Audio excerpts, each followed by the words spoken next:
ॐ विश्वानि देव सवितर्वितानि परासुर यद्भद्रं तन्नरासु। ओम आप सभी को सादर नमस्ते। आज आर्य समाज के साप्ताहिक सत्संग में आप सबका बहुत बहुत स्वागत है। जैसा कि एक सीरीज चल रहा है, मैं आज आपके समक्ष वाल्मीकि रामायण के अरण्य कांड के कुछ महत्वपूर्ण प्रसंग लूंगी। जो आप लोगों को पेपर्स दिए गए हैं उसमें मेन 75 सर्ग हैं वाल्मीकि रामायण के अरण्य कांड में। मतलब चैप्टर्स के सब चैप्टर समझ लीजिए। अरण्य कांड एक चैप्टर है जिसमें अरण्य में वन में श्री रामचंद्र जी, सीता जी और लक्ष्मण जी रहे थे। तो उसमें जो मुख्य है उन 5-6 प्रसंगों को हम देखें और उनसे हम क्या सीख सकते हैं, क्या हमें दिशा देते हैं वो लोग जीवन जीने की, वो हम देखेंगे। जैसा कि हमने पिछले सत्र में बताया था कि अरण्य कांड में मेनली उनका श्री रामचंद्र जी का वनवास है। वो अनेक कष्टों को सहते हैं और उससे अनेक राक्षसों का वध करते हैं और ऋषि मुनियों की हेल्प करते हैं कि वो लोग बिना किसी प्रॉब्लम्स के अपने यज्ञ कर सकें और वनों को जो है अधार्मिक और दुष्ट लोगों से उनका निराकरण करते हैं और सात्विकता की स्थापना करते हैं। अगर आप श्री रामचंद्र जी का टोटल जीवन देखें तो उसमें उनके मेन 2 टर्निंग पॉइंट्स आते हैं। बता सकते हैं आप लोग कौन से? मतलब पता ही है हम सबको। एक तो जब राज्याभिषेक होने वाला था और क्या हो जाता है, वनवास हो जाता है। मतलब 12 घंटे के अंदर सारी सिचुएशंस चेंज हो जाती हैं। और दूसरा टर्निंग पॉइंट आता है जब वो लोग तैयारी कर रहे होते हैं कि अब हमारा वनवास खत्म होने वाला है, अब हम 1 लाख साल में अयोध्या वापस आएंगे। और क्या होता है, सीता जी का अपहरण हो जाता है। तो ये दोनों जो घटनाएं हैं ये बहुत ही दुखद घटनाएं हैं एक आम आदमी के जीवन के लिए। परंतु श्री रामचंद्र जी उनको कैसे फेस करते हैं, तो अगर देखें तो दोनों घटनाओं में जो पहली घटना है कि उनको वनवास हो जाता है, राज्याभिषेक की जगह, भोगों की जगह उन्हें वनों में जाके तपस्वी का जीवन व्यतीत करना है, उस घटना से वो बिल्कुल भी विचलित नहीं होते हैं। इनफैक्ट वो he was looking forward for उस तरह का जीवन के लिए। रामचंद्र जी में हमेशा एक वैराग्य की भावना रही थी। उनके एक योग वशिष्ठ करके पुस्तक है जिसमें वो बहुत ज्यादा वैराग्य में चले जाते हैं। जब 16-17 साल के ऐसा बोला जाता है और वशिष्ठ ऋषि जो है उन्हें वापस संदेश देते हैं कि तुम्हें कैसे जीवन पहले गृहस्थ और राजा की तरह जीना है, फिर तुम तपस्वी बनो। तो वो वहां पर विचलित नहीं होते हैं बिल्कुल भी। और दूसरा जो लेकिन माता सीता का जब अपहरण होता है अरण्य कांड के लास्ट में वो है, वहां पर वो अवश्य विचलित हो जाते हैं, जिसके कई कारण हैं। कि पहला एक कारण होता है, उससे पहले मैं देखूंगी कि अरण्य कांड में एक्चुअली माता जी का अपहरण 2 बार होता है। एक जैसे शुरू होता है तो एक विराट नाम का राक्षस है, वो जा रहा होता है, वो इन तीनों को देखता है और सीता जी को उठा के ले जाता है और रामचंद्र जी और लक्ष्मण जी देखते रह जाते हैं। फिर उनका युद्ध होता है और रामचंद्र जी कहते हैं इसने ऐसा कैसे किया, मैं इसको मार डालूंगा। और दोनों युद्ध होता है तो उसको उठा के रामचंद्र जी और लक्ष्मण जी जो है गड्ढे में गाड़ देते हैं। तो वहां पर वो उसको चैलेंज करते हैं राक्षस को। और फिर जब सीता जी का अपहरण भी रावण द्वारा हो जाता है तो उसमें क्या होता है कि रामचंद्र जी उसमें अपने को थोड़ा दोषी मानते हैं कि मैं सीता मैया की रक्षा नहीं कर पाया, अपनी पत्नी की रक्षा नहीं कर पाया, उनका दायित्व। तो एक उनके अंदर एक हेल्पलेसनेस आती है और कुछ भी दिख नहीं रहा होता है हमें कि कौन ले गया, कहाँ ले गया, कैसे होगा, क्या होगा, तो वापस लौटने वाले थे। तो वो थोड़ा सा विचलित होते हैं, लेकिन उनको लक्ष्मण जैसे ही समझाते हैं, थोड़ा समझाते हैं, वो उससे बाहर आते हैं तुरंत। और फिर वो लोग स्ट्रेटेजाइज करते हैं कैसे हम आगे बढ़ेंगे, क्या करेंगे। और जैसे जैसे वो प्लानिंग करने लगते हैं, अपने सोच में आ जाते हैं, अपने में स्थिर हो जाते हैं, तो उनको जो है ये यूनिवर्स भी जो है क्लूज देने लगता है। वो जटायु से मिलते हैं, फिर एक वो बताता है कि सीता जी को इस तरफ लेके गया रावण, मैंने युद्ध किया किया। फिर आगे बढ़ते हैं तो एक और यक्ष मिलता है, जिससे कि जो आगे बताता है कि तुम जो है आप जो है माता ऋषि के आश्रम में जाइए। वहाँ पर फिर उन्हें ये शबरी माता मिलती है। फिर वो कहती है तो ऋषि मुख पर्वत पे जाओ, वहाँ सुग्रीव और हनुमान जी मिलेंगे। तो इस तरह उन्हें क्लूज मिलते जाते हैं। तो मैं ये आपको इसलिए बताना चाह रही हूँ कि हमारे जीवन में भी इस तरह की घटनाएं आती हैं, अनएक्सपेक्टेड सोर्सेज से आती हैं, दोनों टाइम अनएक्सपेक्टेड, जो और अच्छे का वेश धारण करके आ जाती हैं। उनको कभी भी ऐसा नहीं था कि मंत्र ये कहते हैं माँ ऐसी बात बोलेगी, ठीक है, अच्छी जो माँ है वो ऐसा बोलेगी वन में जाओ, तो अच्छे का वेश बना कर हमारे ऊपर समस्याएं आती हैं। ऐसे ही रावण जो है ब्राह्मण विद्वान का वेश बनाकर आया था सीता जी के पास। तो अनएक्सपेक्टेड हमारे ऊपर समस्याएं आती हैं, हम उनसे कैसे उनको रिएक्ट करते हैं, फिर रिस्पॉन्ड करते हैं, वो बहुत इंपॉर्टेंट हो जाता है। तो कैसे विषम परिस्थितियों से कितनी जल्दी हम बाहर निकल आते हैं, कैसे स्ट्रेटेजाइज करते हैं, कैसे प्लानिंग करते हैं, वो रामायण का रामचंद्र जी का जो जीवन है वो हमें सिखाता है। इसलिए हम इसे लिखेंगे।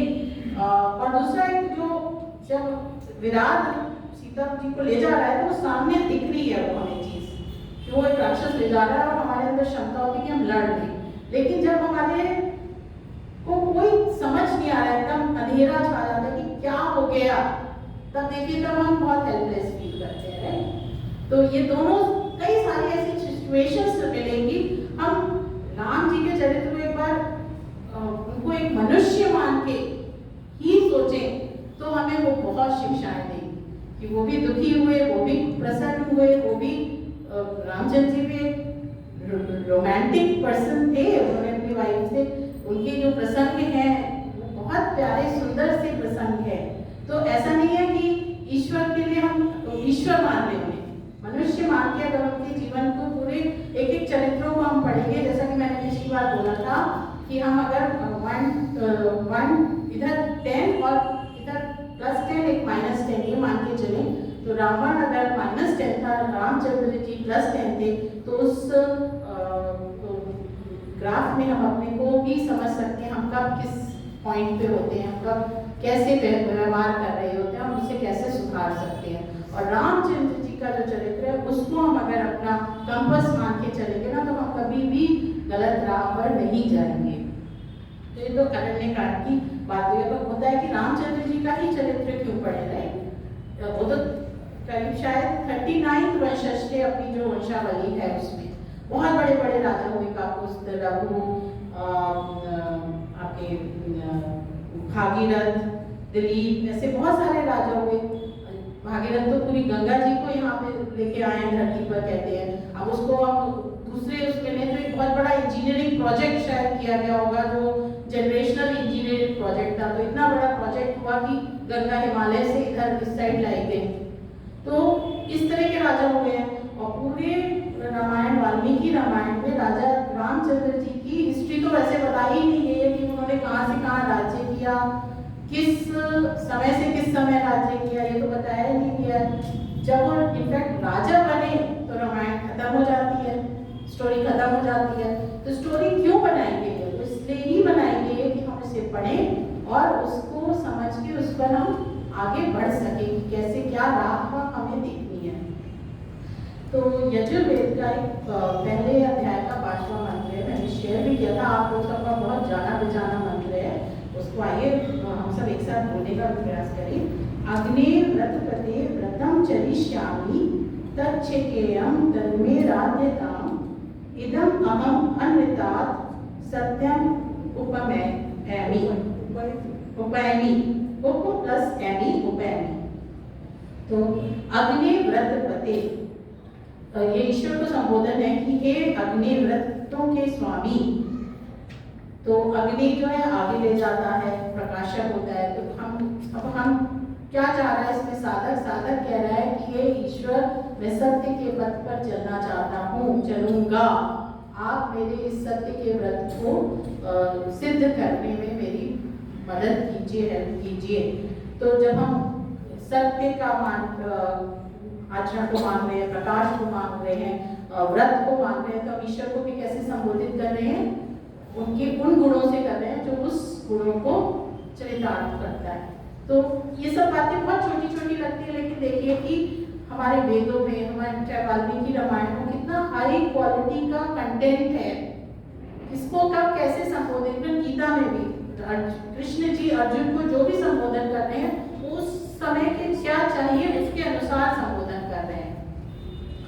तो अग्नि व्रत पते हे ईश्वर, तुम प्रकाशमान हो, धर्म के उपदेशक हो, ब्रह्म तपस्वी तेजस्वी हो, व्रतम चरिष्यामि, मैं व्रतों को धारण करना चाहता हूँ, तत् शक्येयम, मुझे उसकी तुम शक्ति प्रदान करो, ऐसी शक्ति मिले।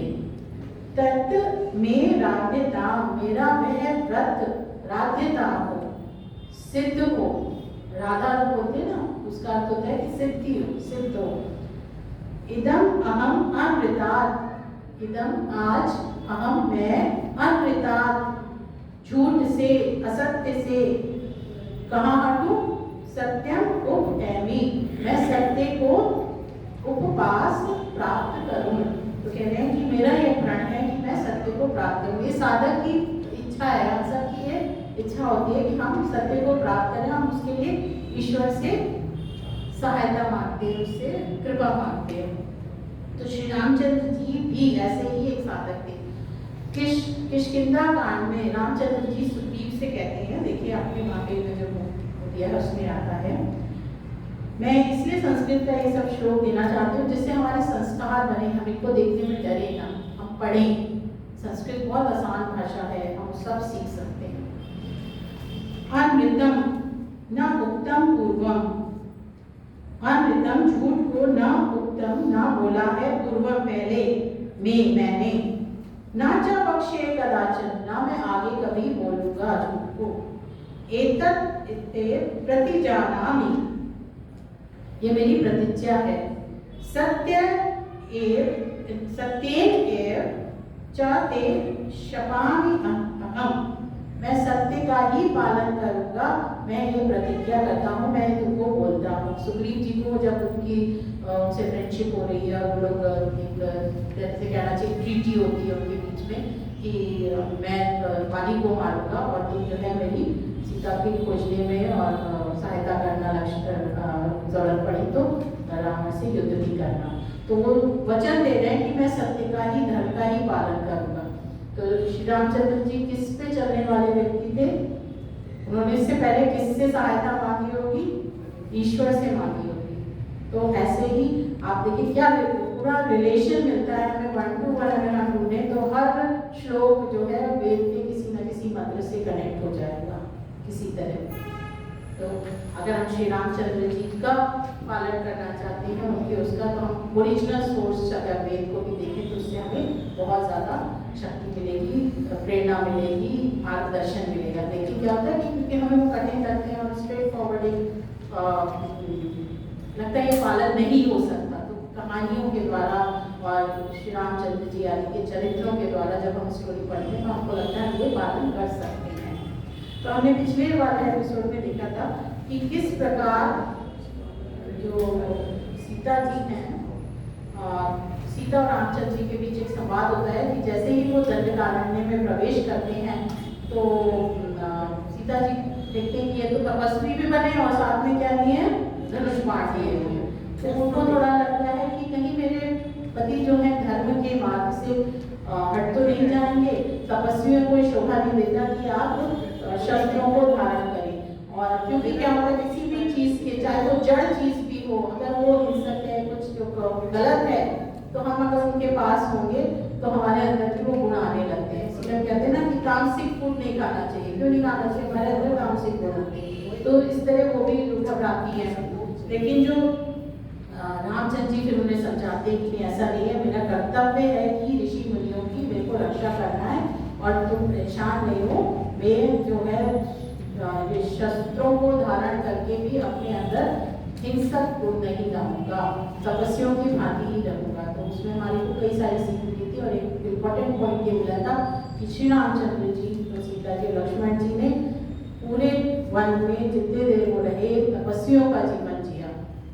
और इससे पता चलता है उन्होंने कभी भी मांस नहीं खाया होगा। जैसा कई लोग बोलते हैं कि वन में रहने पे तो उन्होंने मांस खाया होगा या वैसे भी खाते थे, लेकिन श्री रामचंद्र जी जो वैदिक राह में चलते थे वो अननेसेसरीली हिंसा नहीं करते थे। तो इस प्रकार जो है उनके अरण्य कांड में करीब 10 साल बीत जाते हैं। उसके बाद उनको डायरेक्शन ऋषि देते हैं कि आप जो है अगस्त्य मुनि से जाके मिलिए। वो अगस्त्य मुनि जी से मिलते हैं और फिर अगस्त्य मुनि जी आगे बोलते हैं कि आप लोग पंचवटी एरिया में, जो आज का नागपुर साइड का एरिया महाराष्ट्र का, वहाँ जाइए। इससे पहले लोग जो आज का MP वाला एरिया है, छत्तीसगढ़ है, वहाँ रहने वाले दंडकारण्य, बहुत ही कठिन वन होता है वहाँ पे। आज भी वहाँ भी नक्सल लाइन्स खत्म हो रहे हैं, पर वो एरिया अभी भी बहुत ही कठिन एरिया है। तो वहाँ पर ये लोग जाते हैं और करीब अब 1-1.5 साल बचे होते हैं इनके वनवास को पूरा होने में। वहाँ पंचवटी के पास जब वो जाते हैं, ये 15वां सर्ग है अरण्य कांड का। इसमें लक्ष्मण जी जो हैं राम जी के आदेश पर एक बहुत ही सुंदर कुटिया बनाते हैं। हमने जितने भी रामायण के सीरियल्स देखे होंगे या पिक्चर देखी होंगी तो पीछे कुटिया नजर आती है, उसके आगे लोग बैठे होते हैं।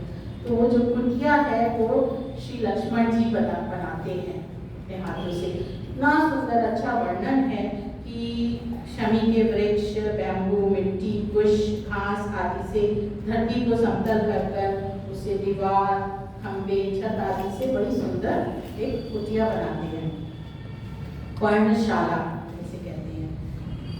तो इसके कुछ मैं पढ़ती हूँ थोड़ा सा। पर्णशालाम सुविपुलाम तत्र संख्यका नित्यकाम, मिट्टी से पर्णशाला, सुस्तंभा अच्छे खंभों वाली, मयस करे दीर्घे,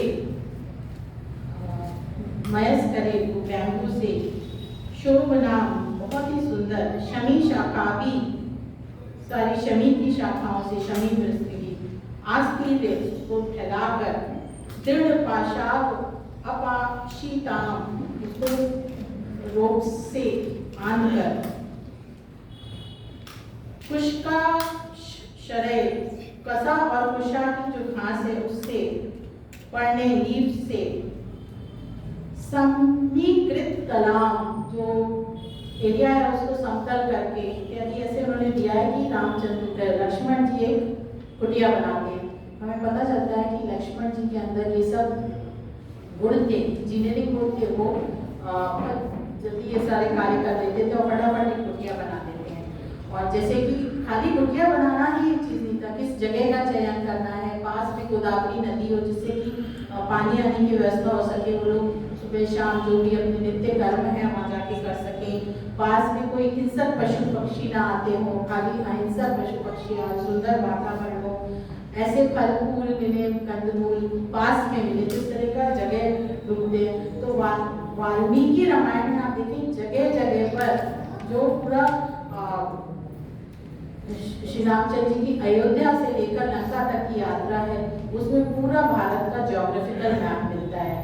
अनेकों पशु पक्षियों के नाम मिलते हैं, अनेकों पेड़ पौधे, नदियों के, पहाड़ों के सारे नाम मिलते हैं। तो पूरा एक ज्योग्राफिकल मैप खींचा उसने और पता चलता है कि गुरुकुल प्रणाली जो उस समय होती थी, चाहे राजा हो चाहे कोई गरीब व्यक्ति हो, सबके लिए उसमें शास्त्र और शस्त्र तो सिखाए जाते थे, साथ ही साथ स्किल्स सिखाई जाती थी, इंजीनियरिंग स्किल्स पूरी सिखाई जाती थी, और क्या सिखाई जाती थी, कला कौशल भी सिखाया जाता था। तो इस तरह की हमारी गुरुकुल प्रणाली थी। और लक्ष्मण जी आप देखें तो बहुत ही रिसोर्सफुल व्यक्ति थे। जो आज हम इंडियन जुगाड़ की बात करते हैं ना, वो शायद लक्ष्मण जी से ही हम लोग सब में आया होगा। हम कैसी भी परिस्थिति में वो सोल्यूशन निकालते हैं, हर तरह हर समय। उनका एक बहुत बड़ा गुण था कि वो अधिकतर बातों में श्री रामचंद्र जी से अग्री नहीं करते हैं, लेकिन उनके अंदर जो होता कि मैं समर्पित हूँ अपने भाई के लिए, वो समर्पण बहुत बड़ा एक गुण है। अग्नि ना करते हुए भी सारे काम करते थे। जैसे कि जब वन में जाना था तब अग्नि नहीं करते हैं, भरत आ रहे होते हैं तब वो एक अग्नि नहीं करने का मतलब ये नहीं था कि वो लड़ाई करते थे। उनके सोच का पर्सपेक्टिव एक दूसरा पर्सपेक्टिव लाते थे हर चीज में। तो जब हमारे पास मल्टी डायमेंशनल पर्सपेक्टिव होते हैं तो हम सही निर्णय ले पाते हैं। तो रामायण में हनुमान जी की बहुत ज़्यादा सुंदरकांड के कारण बहुत उनको प्रेज करते हैं, पर जो लक्ष्मण जी का चरित्र है ना वो भी बहुत प्रेज बढ़ती है। अब सबसे ज़्यादा रामचंद्र जी के साथ अगर किसी ने टाइम बिताया है तो लक्ष्मण जी, बचपन से लेकर फिर पहला जो वो लोग विश्वामित्र जी के साथ जाते हैं वन में, अयोध्या में सारे ऋषि मुनियों की रक्षा करने के लिए, फिर पूरा वनवास होता है, किष्किंधा कांड, सब में उनके साथ हर क्षण हर दुख सुख में कौन खड़ा रहता है? सबसे ज्यादा लक्ष्मण जी खड़े रहते हैं। तो रिसोर्सफुल व्यक्ति थे। आज अगर किसी भी सीईओ को लक्ष्मण जैसा कोई व्यक्ति मिलता है तो उस ऑर्गेनाइजेशन को कोई भी डर नहीं होना चाहिए। इतना रिसोर्सफुल, इतना सोचने वाला, डिफरेंट पर्सपेक्टिव लाने वाला, हर घड़ी में खड़े रहने वाला ऐसा व्यक्ति थे।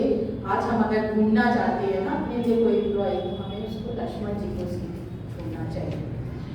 तो लक्ष्मण जी जब इतनी सुंदर कुटिया बनाते हैं तो रामचंद्र जी कहते हैं उनसे, आवगेन कृतगेन धर्मगेन च लक्ष्मण त्वया पुत्रेण धर्मात्मा न संवृतः पितामह।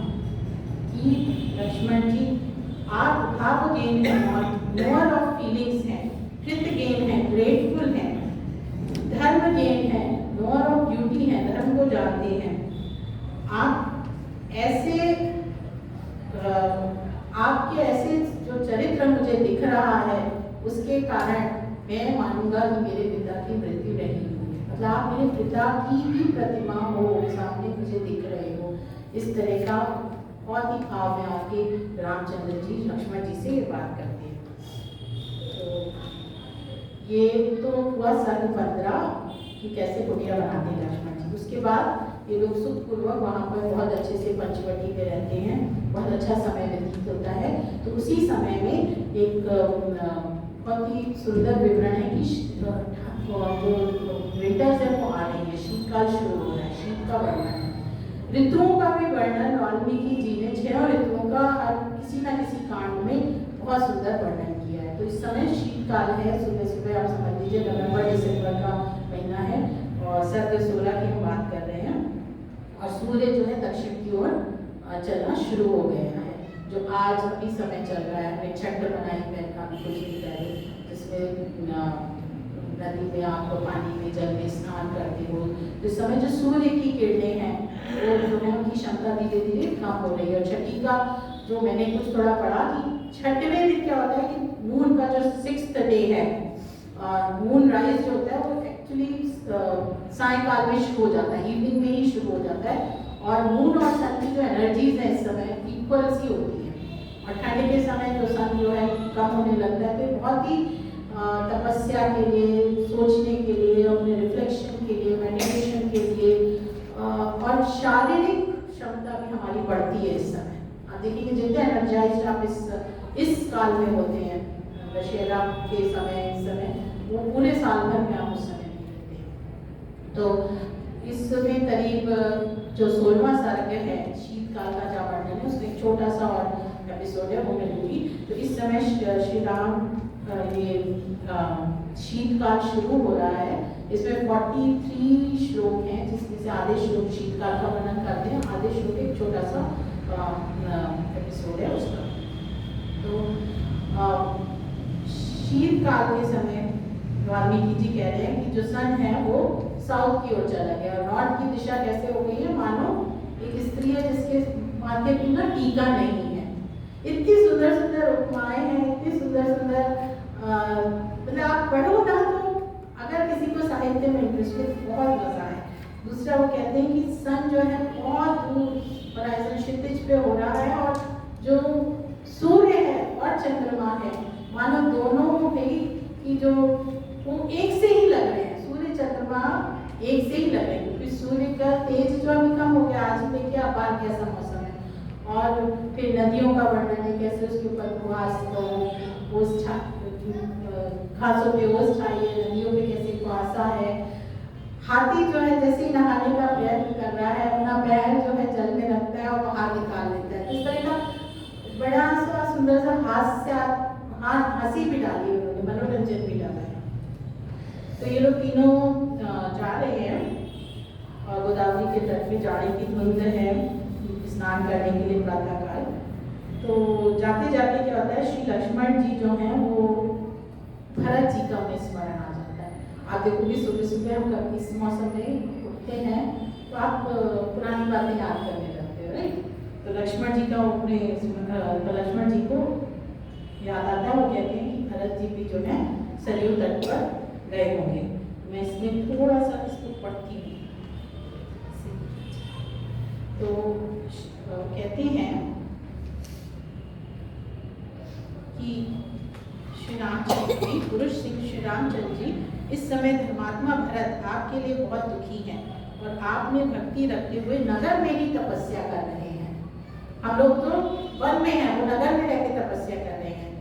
जिनके नेत्र कमल दल के समान शोभा पाते हैं, जिनकी अंग कांति श्याम है, जिनके उदर का कुछ पता नहीं चलता है, तो मतलब अच्छे अनहेल्दी पर्सन नहीं है, ऐसे महान धर्मज्ञ, सत्यवादी, लज्जाशील, जितेंद्र, बहुवचन बोलने वाले, मृदु स्वभाव वाले, महाबाहु, शत्रु दमन श्री राम भरत के नाना प्रकार के सुखों को त्याग कर सर्वथा आपका ही उन्होंने आश्रय लिया है।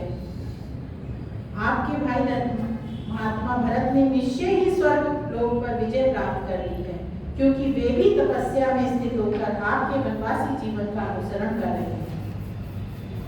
फिर वो कहते हैं कि एक बात कहते हैं लक्ष्मण जी की, प्रायः क्या होता है कि लोग अपनी माता के गुणों का अनुवर्तन करते हैं, महात्मा लोग।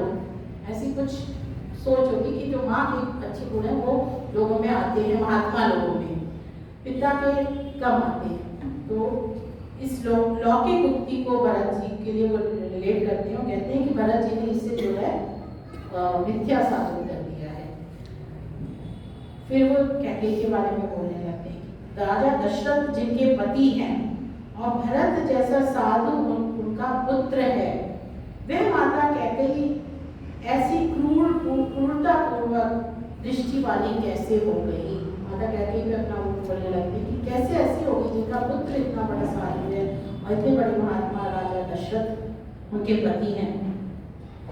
तो जैसे ही वो ये बोलते हैं, रामचंद्र जी उन्हें टोक देते हैं।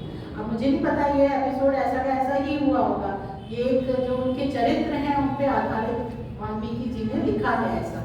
तो कहते हैं धर्मपरायण लक्ष्मण को जब स्नेह वश इस प्रकार को कह रहे थे, तब रामचंद्र जी से माता कैकेयी की निंदा नहीं सुनी गई। वो कहते हैं तात, तुम्हें मछली माता की कभी निंदा नहीं करनी चाहिए। यदि कुछ कहना ही है तो पहले की बात इस इक्ष्वाकु के स्वामी भरत की ही चर्चा कर। तो यद्यपि मेरी बुद्धि दृढ़ता पूर्वक व्रत पालन करते हुए वन में रहने के का अटल निश्चय कर चुकी है, तथापि भरत के स्नेह से संतप्त होकर पुनः चंचल हो उठती है। मुझे भरत की वे परम प्रिय मधुर वाणी, मन को भाने वाली और अमृत के समान हृदय को आह्लाद प्रदान करने वाली बातें याद आ रही। तो क्या कहते हैं कि अगर आपको याद ही करना है ना, तो आप भरत की बातें याद करिए, तो माता कैकेयी की बातें नहीं याद। तो हमारा इसमें एक दर्शन शास्त्र, योग दर्शन में एक वो आता है, सूत्र आता है, सूत्र आता है, उसको पढ़ते हैं। आप सबको बहुत अच्छे से पता है, उसमें कई प्रवचन भी हो चुके हैं, बस मैं उसको यहाँ रिलेट करने के लिए पढ़ रही हूँ। जो 1.33 सूत्र है, मैंने उसमें भी लिया, तो उसको रेफर करेंगे तो अच्छा रहेगा। मैत्री करुणा मुदितोपेक्षणाम सुख दुख पुण्य अपुण्य विषयाणाम भावनात् चित्त प्रसादनम। ठीक है, तो हम इसके सेकंड लाइन से लीजिए, सुख दुख, उससे लीजिए सुख, उसको रिलेट कीजिए मैत्री। जो सुखी है उससे क्या करनी चाहिए, हमें मैत्री करनी चाहिए। जो दुखी है उनके प्रति हमें क्या भाव होना चाहिए, करुणा भाव होना चाहिए। जो पुण्य आत्मा है उनको देखकर हमें प्रसन्न होना चाहिए, और जो दुखी आत्मा है, जो पापी आत्मा है, उनको उनकी हमें उपेक्षा कर देनी चाहिए। इससे ही हमारा चित्त जो है सुखी रह सकेगा, हमारे मन में शांति आएगी। तो एक ये बहुत अच्छी सीख दे रहे हैं रामचंद्र जी लक्ष्मण जी को, जो डायरेक्टली योग दर्शन और डायरेक्टली अपने वेदों से कनेक्ट कर सकते हैं। तो पूरा जीवन वो वैदिक जीवन व्यतीत कर रहे हैं कि क्या करो, कैकेयी माता का जो बाप है उनको याद करके, उनको सोच के हमको उनकी उपेक्षा कर देनी चाहिए। और जो भरत जी हैं, जो पुण्य आत्मा है, उनको हमें स्मरण करना चाहिए, उनके प्रति हमें सोच के खुश होना चाहिए और उससे हमारा मन शांत होगा। फिर दूसरी एक बात आती है इसी में कि योग दर्शन में एक और सूत्र आता है, 11वां सूत्र, स्मृति के विषय में। अनुभूत विषय असंकोश स्मृति। स्मृति क्या होती है? जो विषय का अनुभव एक बार हो चुका है हमें, उसका ना नष्ट होना स्मृति कहलाती है। अब योग दर्शन में हमारे पास 5 वृत्तियां हैं और हमें बताया जाता है कि हमें सभी वृत्तियों को नाश करना है। व्यवहार काल में आपको वृत्तियां रखनी होगी, नहीं तो आप व्यवहार नहीं कर पाएंगे, पर जब आप ध्यान करने समाधि में जा रहे हैं तो वृत्तियों को हटाना है। तो ये जो प्रमाण, विपर्य, विकल्प, निद्रा, स्मृति, ये जो हमारी इसमें जो स्मृति वृत्ति है उसके बारे में यहाँ पे कुछ मैं कहना चाहूँगी कि रामचंद्र जी हमें क्या बता रहे हैं कि हमें सेलेक्टिव मेमोरी ढूंढनी चाहिए। हमें क्या याद रखना है, क्या नहीं याद रखना है, ये हमारे लिए बहुत इम्पोर्टेंट है। इसका मतलब ये नहीं होता है कि हमें जो भी नकारात्मक हमारी घटनाएं हुई हैं जीवन में, उन घटनाओं को नहीं याद रखना है। उन घटनाओं को आप उस तरह याद रखिए कि उनसे क्या शिक्षा मिली, हम कैसे आगे बढ़े, हमने कैसे उनको पार करना शुरू किया, स्ट्रेटेजी करी, प्लानिंग करी, उस दृष्टि से याद रखना है। किसी के लिए द्वेष भाव रख के उन घटनाओं को हमें नहीं याद रखना है। और जो अच्छी घटनाएं हैं, हमारी मधुर स्मृतियां हैं, तो स्मृति का चयन करना, सेलेक्ट करना, ये बहुत इम्पोर्टेंट लाइफ स्किल है। हमारे लकी जी बहुत सारी लाइफ स्किल्स की योग दर्शन पे बेस्ड बातें हमें समय समय पर अपने ग्रुप में भेजते रहते हैं। उनके पूरे प्रवचन इसी उस पर आधारित है। तो इसमें आज रामचंद्र जी 2 बातें बोल रहे हैं कि हमें कैसे याद रखना चाहिए पापात्माओं को, पुण्यात्माओं को, हमारे को कैसे अपनी स्मृति का चयन करना चाहिए। क्योंकि क्या होता है कि ये सब बातों से हमारे संस्कार बनते हैं, स्मृति से संस्कार बनते हैं। अगर हम खराब बातें याद रखेंगे किसी भी चीज़ की, तो हमारे अंदर भी वही संस्कार होगा, अच्छा उसने मेरे साथ ऐसा किया था, वो ऐसा व्यक्ति ऐसा, ऐसी बातें याद रखेंगे। ठीक है, उसने ऐसा किया, उसकी उपेक्षा करिए, आप आगे बढ़िए। उस एपिसोड से, उस इंसिडेंट से हमें क्या शिक्षा मिली, उस शिक्षा को अपने अंदर धारण करके हमें आगे बढ़ते रहना चाहिए। तो मधुर स्मृतियों का स्मरण करते हुए हमें आगे बढ़ना चाहिए। तो ये जो पूरा एपिसोड सर्ग है, इसमें एक बहुत बड़ा रिफ्लेक्शन है, जैसा कि प्रकृति भी इस समय रिफ्लेक्ट कर रही है। मानो शांत वातावरण है, आप आँख बंद करके एक बार सोचिए कि वातावरण शांत है, वन है, वन से वो लोग सुबह सुबह जो है स्नान करने के लिए गोदावरी के तट पे नृत्य करने के लिए जा रहे हैं। वहाँ पर बीच वाले रास्ते में सुंदर वृक्ष दिखते हैं, रास्ता सुंदर सा है, फल फूल है। इसमें काफ़ी बातें जो वाल्मीकि जी बोल रहे हैं, इस समय जो धरती पे है ना, अन्य की भी बहुत भरमार है, ऐसे श्लोक भी आए हुए हैं। और वो रास्ते में जा रहे हैं जिन बातें करते हुए, और उनका ध्यान जो है वो अचानक भरत को स्मरण करने लगते हैं, उनकी तपस्या को। कहते हैं कि वो हमारे से भी बड़ी ऊंची तपस्या है, हम तो मन में है, वो महल में रह के तपस्या कर रहे हैं, कितने बड़े महात्मा है। अचानक लक्ष्मण जी जो है उस अच्छी बात जो सोच रहे उसमें एक पॉइंट ले आते हैं कि कई कैसी बात आई थी। वो जो रामचंद्र जी है ना, तुरंत उनका कंपास जो है सही बीच में ले आते हैं, नहीं ऐसी बात मत करो, उनके कंपास को वापस ले आते हैं। सुबह सुबह ऐसी बात मतलब कभी नहीं करो, ऐसी बात ही नहीं करो। आपको भरत जी को ही हमें याद रखना चाहिए, उनके गुणों को याद करना चाहिए, उन पर हम फॉलो करें। और जिस तरह पीसफुल के वो लोग वर्णन है कि जाते हैं, स्नान करते हैं, सूर्य को आशीर्वाद देते हैं, सभी देवताओं को याद करने के, ग्रैटिट्यूड की, थैंकफुलनेस की फीलिंग, अच्छे लोगों को याद करने की फीलिंग, नए दिन को शुरुआत करने के लिए उत्साह के साथ, अच्छी भावना के साथ वो लोग ये पूरा सर्वे जो है बहुत सुंदर ढंग से इसको एक्सप्लेन करते हैं। आप लोग को मौका मिले तो इस सर्वे को जरूर पढ़िए। एक लिंक है जिसमें हिंदी में सारे सर्वों का जो का त्यो बोल के बोला गया है, कुछ नहीं तो उसको ही लगा दीजिए, मैं उसका लिंक ग्रुप में भेज दूँगी। तो क्या आपके दिमाग में चलता रहता है, बहुत ही इम्पोर्टेंट है कि हम ओरिजिनल वाल्मीकि रामायण को पढ़ें। अब मैंने तुलसीदास जी वाली तो पढ़ी थी रामचरितमानस का, मुझे नहीं लगता कि ये प्रसंग इस तरह दिया गया होगा उसमें भगवान मान के श्री रामचंद्र जी को दिया गया, तो हम बहुत सारी चीज़ें मिस कर देते हैं।